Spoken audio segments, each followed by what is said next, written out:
Nilinaw ng kapatid ni Dominic Roque na si Lian ang kanyang nag-trending na post online. Si Dominic naman dumipensa sa mga nambabash kay Bea Alonzo sa gitna ng issue ng kanilang hiwalayan. Nasa frontline ng balitang yan si MJ Marfori.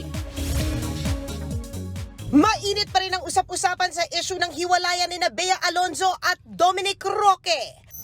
At ang latest, ang tugon ng kapatid ni Dominic na si Lian sa nagtrending niyang post tungkol sa umano'y wolf in a sheep's clothing na inuugnay ng mga marites kay Bea. Sa recent IG story ni Lian, sinabi niyang hindi tungkol kay Bea o kahit na sinong malapit na aktres ang kanyang naunang post. Paglilinaw pa niya, work-related ang post niyang larawan ng wolf in a sheep's clothing. Di naman niya inakalang mabibigyan ito ng mali siya, lalo't madalas namang random ang kanyang mga post.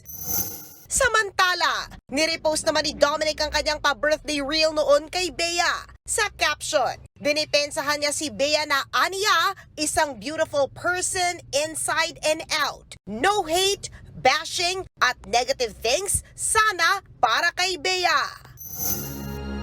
You were my friend, my love, and now a stranger.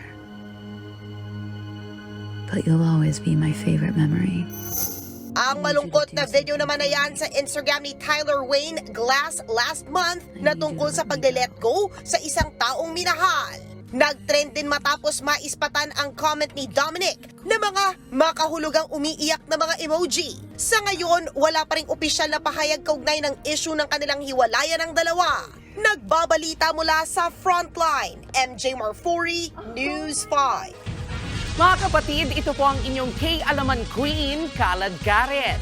Always remember na ang K-Alaman ay K-Yamanan. Kaya para sa latest showbiz news at dagdag impormasyon, mag-follow at mag-subscribe sa social media pages ng News 5. Okay?